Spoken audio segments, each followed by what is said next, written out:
한번 읽고 가도록 하겠습니다. 시작. 너희는 위로부터 능력을 입으라. 이 말씀을 의지해서 쭉 저희가 2024년도를 하나님과 함께 하려고 합니다. 오늘은 새해 두 번째 주일입니다. 비그리스도인들이 기독교에 대해서 잘 모르기 때문에 천국에 대한 궁금한 거를 이제 하나씩 모아서 제가 이제 소개해 드릴 예정입니다. 12월이 되면 여기저기서 현수막이 이렇게 붙어요. 땡땡 유치원 입학 설명회가 열립니다. 우리 손주는 현대 유치원을 다니는데 현대 유치원 이렇게 해가지고 입학 설명회가 열립니다. 요즘 또 수능이 끝나가지고 그죠? 점수가 발표되면서 학부모들이 입시 설명회를 다니라고 바쁘게 뛰어다니는 시절입니다. 그래서 준비했습니다. 천국에 들어가기를 원하시는 분을 위해서 천국 입학 설명회를 개최합니다. 결론부터 말씀드리면 우리가 이 땅에서 드리는 거룩한 산제사, 오늘 로마서 12장 1절에 나오지 않습니까? 거룩한 산 제물 이렇게 나오는데 어쨌든 즉 영적 예배는 천국에서도 똑같습니다. 똑같이 할뿐만 아니라 이런 과정을 잘 모르면 여러분 천국 가서 기초 과정부터 다시 배우셔야 돼요. 다시 배우셔야 돼요. 그러니까 어차피 뭐 해야 할 거니까 여기서 배워 가시는 게 현명하실 겁니다.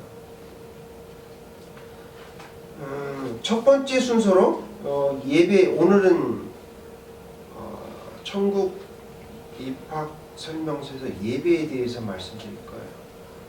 예배에 대해서 말씀드리고, 그 다음에 이제 설교는 왜 하지? 또 뭐 찬양 없이 예배를 드릴 수 있을까? 기도란 무엇이며 헌금의 의미는 무엇인가? 그 다음에 봉사와 구제는 왜 해야 하는가를 말씀드리고자 합니다. 먼저 예배에 대해서 말씀드리려고 하는데요.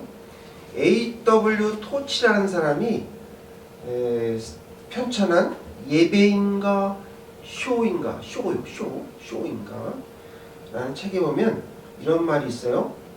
예배는 하나님께로부터 시작해서 우리에게 찾아와 마치 거울에 반사되듯이 다시 그분에게 돌아간다라고 합니다. 굉장히 의미심장한 말이죠. 명언과도 같은 말이에요. 근데 이 책에 보니까 하나님이 받으시는 예배가 있고 받으시지 않는 예배가 있다라고 얘기합니다. 그래서 하나님이 받으시지 않는 예배는 어떤 종류가 있는가? 그 중에서 대표적으로 우리가 창세기에 보면 가인의 예배죠. 가인의 예배는 하나님께서 받으시지 않으시고 아벨의 예배를 받으셨어요. 근데 성경은 이렇게 자세하게 설명되어 있지 않아요. 딱 두 줄 나와요. 가인의 예배를 받으시지 않으시고 아벨의 예배만 받으셨다. 이런 말씀입니다. 그래서 어떤 학자들은 이제 추측하기를 가인은 땅을 많이 부모로부터 상속을 받았기 때문에 장남이니까 그래서 이제 농사를 지어서 풍요롭게 살았고 아벨은 땅을 분배받지 못했기 때문에 양을 키웠다. 그래서 양을 키우다가 자기가 가지고 있는 것 중에서 뭐가 있겠어요? 양이니까 그 양을 죽여서 드렸다. 이렇게 얘기하는 분이 계십니다. 또 어떤 학자는 그러니까 가인의 제사를 받으시지 않은 이유는 피 흘림이 없었다. 그렇게 이제 곡식으로만 드렸으니까 자기가 소출하는 것에 의해서 이제 하나님께 드렸는데, 우리가 꼭 이거 번제만 있는 건 아니에요. 소제는 뭐예요? 곡식으로 드리는 거죠. 그러니까 꼭 피 흘림만 가지고 하나님께 드려야 된다 이건 아니에요. 그러나 이제 그 부분에 대해서 얘기하시는 분이 있는데 그거는 이제 일종의 상징적인 의미죠. 상징적인 의미고 의견이 이제 분분합니다. 근데 이제 중요한 거는 제가 이제 이걸 보고 연구하고 발견한 것 중에 중요한 거는 가인이 하나님이 어떤 분인지를 몰랐다는 거예요. 하나님이 어떤 분인지를 모르고 이렇게 이제 제사를 지냈다. 그럼 하나님과 가인과의 이제 참된 어떤 관계가 형성되지 않은 상황에서 자기가 그냥 드리는 제사를 하나님께 다 받으실 거라고 착각한 거죠. 두 번째로는 우리가 하나님께 제사를 이게 이제 다이렉트로 직접적으로 드릴 수가 없어요. 근데 그 사이에 중재자, 그건 바로 어린 양을 말하죠. 어린 양이 있어야 되는데 그렇지 않고 본인이 하나님과 직접적으로 하려고 했다. 이런 것이 문제였죠. 그래서 가인이 드린 예배는 부적절하고 무의미한 예배입니다. 그렇다면 이제 우리 현대의 예배를 한번 보실게요. 그럼 현대의 예배와 가인의 예배가 다를까요? 비슷한 면이 있습니다. 그 이유는 뭐냐면 예배는 누가 주관하십니까? 성령님이 주관하세요. 성령님이 주관하셔서 하나님께 드리는 예배인데 우리가 이 성령님께 대해서 성령님이 누구인지 잘 몰라요. 또 알려고 하지도 않아요. 관심도 없어요. 근데 어떻게 하나님의 중보자이신 성령님을 우리가 빼고 패스하고 내가 직접 하나님과 어떻게 나아갈 수 있습니까? 그런 얘기죠. 어떻게 하나님께 보좌에 나갈 수 있는가? 우리가 좀 너무 똑똑해서 그런 것 같아요. 근데 이제 이런 것들은 굉장히 위험합니다. 위험한 생각이에요. 그리고 하나님께서 그런 예배는 안 받으세요. 받으실 것 같죠? 안 받으세요. 가능하지도 않습니다. 그래서 그러면 어떻게 해야 하나님이 기뻐하시는 그 예배를 드릴 수 있을까? 저도 많이 고민했어요. 왜냐하면 제가 예배를 이렇게 준비하고 뭐 이런 게 하잖아요. 그러니까 제가 확실히 알아야지. 모르면서 다른 사람한테 얘기할 수는 없습니다. 그래서 오늘 로마서 중에 그래서 오늘 본문을 통해서 우리에게 주시고자 하시는 하나님의 말씀은 첫째, 예배는 거룩한 산제사라고 말씀하십니다. 따라하겠습니다. 시작. 예배는 거룩한 산제사입니다. 살아계신 하나님의 말씀입니다. 1절을 함께 봉독하겠습니다. 그러므로 형제들아 내가 하나님의 모든 자비하심으로 너희를 권하노니 너희 몸을 하나님이 기뻐하시는 거룩한 산제물로 드리라. 이는 아멘. 자, 이 말씀에서 가장 중요한 단어가 딱 두 가지가 있어요. 이게 뭐냐면 거룩한 이 말이에요. 이게 영어로는 pure, 거룩한, 순결한 이런 뜻이에요. 그리고 또 하나님이 기뻐하시는 말이죠. 기뻐하신다는 말은 영어로는 pleasing 그러는데 이게 이제 한글 성경이 예전에 한글 성경이 있습니다. 거기에는 거룩한 산제사라고 이제 표현하는데 우리 성경에는 거룩한 산제물 이렇게 얘기했죠. 이게 틀린 거는 아닌데 너희 몸을이니까 너희 몸이라는 거는 이제 사람의 body를 얘기하는 거잖아요. 영어에도 your body 이렇게 얘기하는데 그 말이 틀린 건 아닙니다만은 전체적인 거를 봤을 때 산제사라는 말이 더 와닿습니다. 그래서 제가 이 말씀을 드리는 거죠. 성 요한 크리소스톰이라는 분이 있어요. 황금입이라는 별명을 가졌는데, 이 사람이 로마에서 복음을 전하다가 군인한테 잡혔습니다. 그래서 모진 고문을 당하고 또 급기야 사형 선고를 받았어요. 근데 그가 옥중에 있으면서 이제 이런 말을 했어요. 저 같은 사람을 순교자의 반열에 들게 하시니 감사합니다 라고 하면서 얼굴이 환해지면서 하나님께 감사했죠. 근데 이 소식을 들은 로마의 황제가 그의 태도가 괘씸하다 이렇게 해가지고 그를 순교하지 못하도록 사형 중지 명령을 내렸습니다. 근데 그때도 크리소스톰은 눈물로 기도하며 주님 감사합니다. 아직도 종에게 할 일이 남아 있어서 살려주시니 감사합니다 라고 말했습니다. 그는 모진 고문에도 인내하고 참으며 산제사, 즉 거룩한 산제물이 되려고 그렇게 노력을 했습니다. 주를 위해서 한 번 죽는 것, 즉 순교하는 것은 어려운 일입니다. 그러나 주를 위해 일생을 살기는 더욱 어려운 일이죠.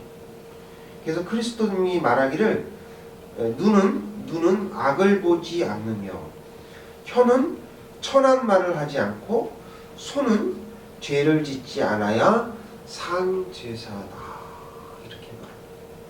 그래서 더 적극적으로 얘기하면 더 적극적으로 손은 구제를 하고 입은 우리를 핍박하는 자를 축복하고 귀는 할 수 있는 대로 하나님의 음성을 들을 때 귀는 할 수 있는 대로 하나님의 음성을 들을 때 이것이 산제사다라고 말했습니다. 혹시 여러분 주위에 순복음 교인들이 와가지고 방언 받았냐 이런 적이 혹시 있어요? 방언 받으셨어요? 안 받으셨으면 예수 믿는 사람 아니라고 그래서 자기 교회에 와서 이렇게 방언을 받으라고 이렇게 하는 분이 계신데 방언은요 성령 충만한 것에 대한 자연적인 현상이에요. 그러니까 성령 충만했다고 방언을 받을 수도 있지만 방언을 받을 수도 없어요.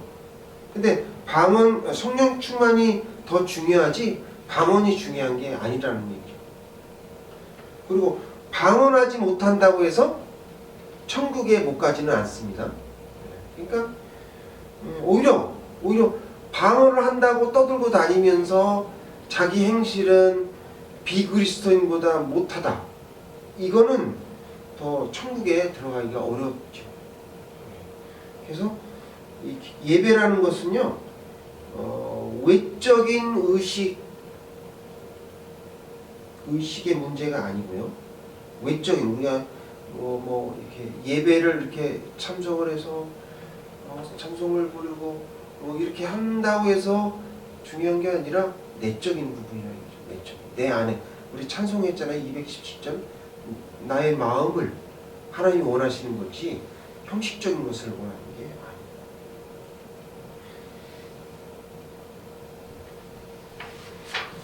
두 번째로 예배는 죄사함을 받고 새롭게 변화하는 것입니다.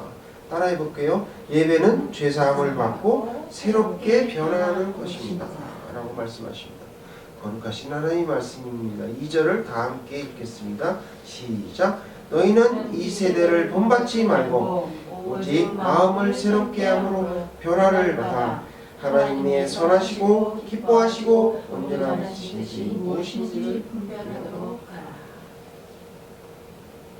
이 말씀에서 중요한 말씀은 오직 마음을 새롭게 하여 변화를 받아. 우리가 아까 찬양을 불렀는데 우리가 하나님의 보좌 앞에 나가려면요 죄사함이 없이는 지성소에 갈 수가 없습니다. 이스라엘 제사가 그렇듯이 어린 양을 잡아서 그 피를 제단에 뿌리고 대속함을 받았죠. 그래서 하나님을 만나려면 예수 그리스도의 십자가의 보혈이 없이는 하나님께 갈 수가 없어요. 불가능해요. 그래서 하나님께서 칭의, 우리를 의인이다라고 하셔야만 우리가 하나님을 만날 수가 있습니다. 그래서 우리가 예배 드릴 때 뭐 합니까? 예배 부름 하죠. 그 다음에 예배 기원, 성시교독, 그 다음에 고백의 기도, 사함의 확신, 이런 것이 다 예수님의 보혈의 피로서 우리가 죄사함을 받는 단계예요. 그래서 의롭다 하심을 받는 거고, 현재 예배는요, 현재 예배는 사도행전 때서부터 지금까지 이렇게 온 전통과 그 다음에 형식에 의해서 이제 된 것이죠. 그 오랜 전통이 이렇게 녹아 들어가 있는 거예요. 녹아 들어가 있는데, 여러분 잘 아시는 우리가 하는 그 사도신경 있잖아요. 이건 성경이 없어요. 성경이 없는데 니케아 회의에서 이제 제정이 돼서 그 다음에 이제 우리가 하지 않습니까? 그래서 이런 절차를 통해서 하나님께 나아가는 것이죠. 예수님 이후에, 예수님께서 부활하신 이후에 바뀐 제도가 있어요. 그게 뭐냐면, 물론 세례도 있지만, 세례는 이제 예수님 전에도 있지만, 그 다음에 안식일이 뭘로 바뀌었냐면 예수님의 부활의 부활하신 날로 바뀌었죠. 그 다음에 둘째로는 제단에 드리는 번제, 소제, 속죄제, 속건제, 화목제, 이것이 예수 그리스도의 십자가의 보혈로 단번에 하나님께 드리게 돼서 이건 드리지 않습니다. 드리지 않고요. 그 다음에 세 번째로는 헌금제도. 이거는 가난한 사람들 도우기 위해서, 과부를 도우기 위해서, 고아와 과부를 도우기 위해서 구제 헌금을 하죠. 지금도 하지만 그렇게 이제 헌금을 하고, 11조는 예전이나 지금이나 별반 차이가 없습니다. 이렇게 돼 있죠. 우리가 이제 지나친 장로의 유전, 형식, 이런 것들을 꼭 지켜야 될 필요는 없어요. 근데 우리가 이제 그 형식이라는 것은 컵과 같아요. 컵, 또 그릇과 같아요. 그래서 우리가 만약에 물을 먹고 싶으면 컵 없이 먹을 수가 있나요? 없죠. 마찬가지로 이 형식이라는 것은 담는, 그 안에 내용물을 담는 그릇이기 때문에 형식을 무시해서는 안 돼요. 그래서 우리가 형식을 이렇게 어느 정도는 갖춰서 예배를 드리는 이유가 여기에 있습니다. 최근 한국교회에서 드리는 예배 방식이 조금 많이 이렇게 개방이 돼가지고, 이제 어떤 교회는, 또 어떤 곳은 찬양만 드리고, 그 다음에 기도하고, 찬양 드리고, 기도하고, 이것만 해요. 그럼 마지막에 이제 설교 조금 하고, 이런 식으로 하는데, 이 안에 죄사함 시간이 있습니까? 없죠. 그 다음에 성령님께서 이렇게 인도하시는 그런 예배라고 생각하십니까? 물론 그렇기도 하다고 생각할 수 있는데, 그렇지 않은 경우가 너무 많아요. 그러니까 두 가지가 있어야 돼요. 예배란 죄사함과 성령님께서 이제 인도하시는가, 이 두 가지를 보셔야 되는데, 최근에 한번 제가 보니까, 어떤 교회 보니까 빨대 있죠, 빨대 딱 꽂은 이제 아이스 아메리카노를 들고 청년들이 예배에 참석해서 찬송하고 박수치고, 그 다음에 이제 커피 먹고, 이렇게 무슨 공연장에 온 것처럼, 공연장에도 먹을 거 못 가져가는데, 하여튼 그렇게 이제 마실 거를 들고 이렇게 하는 거를 봤어요. 근데 그거는 잘못된 거죠. 그러니까 이런 거는 가능해요. 목사님 너무 이렇게 좀 고지식한 게 아니냐 이렇게 말씀하실 수도 있는데 그건 아니고 이런 건 가능해요. 예를 들어서 주일 예배 때 이게 성령님께서 인도하시고 죄사함의 그런 시간이 있어서 하나님께 나아가서 참 예배를 잘 드렸잖아요. 그리고 내 마음속에 뜨거움이 막 너무 넘쳐서 하나님께 찬송을 드리고 싶어서 그래서 뭐 저녁 예배에 참석해가지고 찬양 예배를 드린다거나 이런 거는 가능해요. 왜? 먼저 드렸잖아요.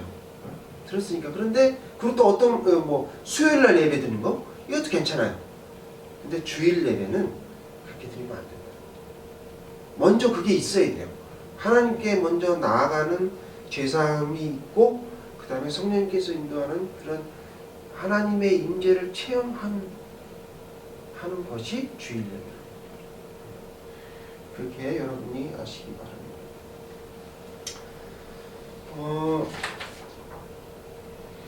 영과 진리로 드리지 않는 예배는 하나님께서 받으시지 않으세요. 예레미야 애가에 보면요, 하나님께서 듣기 싫다고 선사들을 통해서 구름으로 막으세요. 보지도 않으시고 귀로 들리지도 않게 예레미야 애가에 보면 구름으로 막으신다, 이런 말이 나옵니다. 그래서 예배는 우리가 스스로 좋아하고 만족하면 되는 것이 아니고 주체가 되시는 하나님의 마음에 합당해야 예배입니다. 그러므로 예배는 죄사함을 받고 새롭게 변화하는 것이다, 이렇게 말씀하십니다. 셋째로 예배는 마음과 생각을 치유하는 시간이다 라고 말씀하십니다. 따라해 볼게요. 예배는 마음과 생각을 치유하는 시간입니다. 보혜사 성령님의 말씀입니다. 3절을 다 함께 읽어볼게요. 내게 주신 은혜로 말미암아 너희 각 사람에게 말하노니 마땅히 생각할 그 이상의 생각을 품지 말고 오직 하나님께서 각 사람에게 나누어 주신 믿음의 분량대로 지혜롭게 생각하라. 그 이상의 생각을 품지 말고 그 다음에 믿음의 분량대로 지혜롭게 생각하라. 성도 여러분, 여러분이 시간을 내서 주일 예배를 드리고 헌금을 하며 하나님께 내가 뭔가 좋은 것을 드리고 있다 이렇게 착각하시는 분이 있는데 그렇지 않습니다. 예배는 하나님이 세상에 많은 나쁜 독들을 오염된 우리들을 우리의 마음과 생각을 하나님께서 치료하시는 시간이기 때문입니다. 여러분이 의사가 아니에요. 여러분은 환자예요. 환자고 수술을 집도하시는 분은 성령님이시고 집도를 돕는 사람은 목사입니다. 그래서 주일 예배는 예수님의 죽으심과 부활을 기념하는 그런 시간이기도 하고 그 다음에 일주일 동안 더럽혔던 우리의 마음과 또 옷을 빨듯이 세탁하듯이 육신의 정욕과 안목의 정욕과 이상의 자랑을 예수님의 보혈로 정결하게 하는 시간이다 라고 생각하십니다. 최근에 연예계에서 안타까운 소식이 들려왔습니다. 드라마 나의 아저씨라는 거기에 깊은 인상을 남겼던 배우 이선균 씨가 자살했다 이런 소식이 들려왔는데요. 저도 좋아하는 배우거든요. 저도 좋아하는 배우인데 그의 인상을 보세요. 착하고 선하게 보이잖아요. 근데 이제 안타깝게도 40세에 세상을 떠나고 말았는데 여자의 유혹에 빠져서 한 번의 실수로 그렇게 된 것 같습니다. 이제 뭐 영화 기생충에도 나왔죠. 기생충에서 나와가지고 이제 많이 유명해졌어요. 그래서 월드스타가 될 수도 있는 그런 상황이었는데 제가 이 사건을 보면서 예수를 잘 믿었으면 좋았을 걸. 왜 제가 이 말씀 드리냐면 그의 종교가 개신교래요. 근데 어떻게 신앙생활을 했는지 잘 모르겠어요. 그래서 예배만 잘 드렸어도, 우리가 제대로 예배만 잘 드렸어도 그런 일이 없었을 것인데, 이런 생각을 해봤습니다. 예배는요, 다른 어떤 것과 이렇게 타협할 수 있는 게 아니에요. 네, 이게 우선적으로, 최고의 우선적으로 세워야 되는 것이기 때문에. 그래서 우리 교회가 예배에 집중을 하잖아요. 예배에 집중을 하고, 그 다음에 하나님의 임재를 사모하는 이유가 여기에 있습니다. 우리 예배 때 하나님의 임재를 받지 않으면요, 제가 못 견뎌요. 저는. 그래서 하나님께 예배 드리기 전에도 간절히 기도하고, 하나님이 여기 몇 명 돼 있지도 않는데 하나님께서 여기에 와주시지 않으면 어떻게 해요? 그렇지 않습니까? 뭐 2,000명, 3,000명 모이는 교회, 그런 교회는 뭐 쉽게 얘기하면 대학생. 저희는 유치원생이잖아요. 그러니까 유치원생이니까 엄마 아빠가 와야 돼요, 안 와야 돼요? 와야죠. 와서 우리 재능도 좀 보시고 그래야죠. 그러니까 저는 항상 믿어요. 그것도 마음속에 하나님께서 우리 예배에 임재하셨다, 이런 것을 믿습니다. 그 치료에 대해서 좀 말씀을 드리면, 요즘 현대인들이 많이 거칠답니다. 거칠고, 또 어때요? 참을성이 부족하고, 또 사납죠. 그렇죠? 현대가 이제 좀 많이 발달되어 그러니까 이기적인 사람도 많고. 이제 도시는 점점 커가는데, 예? 도시는 점점 커가잖아요. 근데 땅은 좁고, 자동차는 많고, 길은 갑자기 늘릴 수 있는 부분이 아니에요. 그러다 보니 또 서로 이렇게 주차 문제로 싸우죠. 주차 문제로 싸우고, 또 접촉사고 때문에 다투고 이런데, 또 눈이나 비가 오면 저는 긴장을 하죠. 만약 그렇지 않으면 어떻게 돼요? 꽝! 교통사고 나요. 근데 여러분, 그런 일이 저도 이제 그렇지만 이제 겪을 수가 있어요. 근데 그런 분들하고 이렇게 다투지 마세요. 왜냐면 그런 분들은요, 아무리 우리가 뭐 어떻게 하나님이 내 이웃을 사랑하라 이렇게 얘기하셨지만 안 되는 분은 안 돼. 그러니까 굳이 뭐 그렇게 하지 말고, 제가 말씀드렸던 367장 있잖아요. 367장. 인내하게 하소서. 주여 우리를 슬픔 가운데, 그러면서 마지막에 주여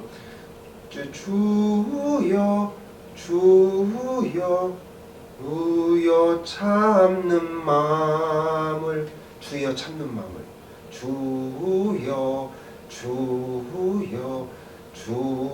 참는 마음을 순간적으로 부르세요. 속으로. 그래서 한 번만 참아보세요. 한 번만. 왜냐하면 그분은 그런 일이 아니면 평생 만날 사람이 아니에요. 그러니까 굳이 그런 분하고 인연을 만들어가지고 얼굴 붉히고 싸우고 경찰서 가고 그럴 필요가 없다는 거죠. 그렇게 없으니까, 그런 사람은 그런 사람이니까 그냥 보험회사 전화해가지고요, 그냥 옆에서 뭐를 하든, 또 뭐 요새 보니까 난폭운전을 하죠. 난폭운전하는 사람도 있어요. 거기 가가지고 막 같이 이렇게 하지 말고 그냥 참으세요. 저런 사람은 저러다가 또 나중에 사고가 나겠구나. 그리고 마음을 이렇게 가라앉히시고, 화가 나죠. 안 나면 이상하죠. 그건 사람도 아니죠. 그런데 그런 찬송을 이렇게 부르시면서 참으면 하나님께서 인내하는 마음을 주시고, 그래서 잘 이겨낼 수가 있을 것입니다. 치유하는 시간이다, 이런 말씀을 하나님께서 하십니다. 오늘 예배는 거룩한 산제사입니다. 예배는 죄사함을 받고 새롭게 변화하는 것입니다. 예배는 마음과 생각을 치유하는 시간입니다. 라고 말씀하십니다. 예배란 무엇인가를 제가 다시 간략하게 아까 이제 세 가지로 말씀하셨지만 간략하게 요약을 하면 하나님이 기뻐하시는 거룩한 산제사다. 요게 딱 한마디로 표현하는 거예요. 근데 이 예배에는 5가지가 포함되어 있어요. 첫 번째가 죄사함, 두 번째가 의롭다 하심, 세 번째는 하나님을 만남과 치유, 그 다음에 네 번째가 찬양, 다섯 번째가 능력입니다. 그래서 이거를 저는 이렇게 외워요. 죄의 만찬능, 죄의 만찬능, 그러니까 죄사함, 죄는 죄사함, 의는 의롭다 하시. 만난다는 거죠. 그러니까 하나님을 만남과 치유. 그 다음에 차는 하나님을 찾아가는 것. 그 다음에 능은 하나님으로부터 우리 표고 있죠. 위로부터 능력을 받는 것, 있는 것, 있는 것을 말합니다. 주보 뒤에 보면 미가서 6장 6절이 나오죠. 다 함께 읽어볼게요. 시작. 내가 무엇을 가지고 여호와 앞에 나아가며 높으신 하나님께 경배할까? 내가 번제물로 1년 된 송아지를 가지고 그 앞에 나아갈까? 여호와께서 천천의 순양이나 만만의 가물 같은 기름을 기뻐하시다. 내 허물을 위하여 내 마다를 내 영혼의 죄를 위하여 내 몸의 열매를 드리라. 사람아, 주께서 선하신 것이 무엇임을 내게 보이셨나니 여호와께서 내게 구하신 것은 오직 정의를 행하며 인자를 사랑하며 겸손하게 내 하나님과 함께 행하는 것이 아니냐. 우리 찬양 중에서 주의 보좌로 나아갈 때 어떻게 나가야 할까? 이 미가서에 있던 이 사람도 이렇게 생각을 했어요. 내가 무엇을 가지고 이 여호와 앞에 나갈 수 있을까? 무엇을 가지고 높으신 하나님께 경배할 수 있을까? 여기 보니까 자기 맏아들을 드린대요. 와, 저는 그렇게 못할 것 같은데. 이런 이게 맏아들을 드린다는 얘기가 번제로 드린다는 얘기예요. 그러니까 그냥이 아니고.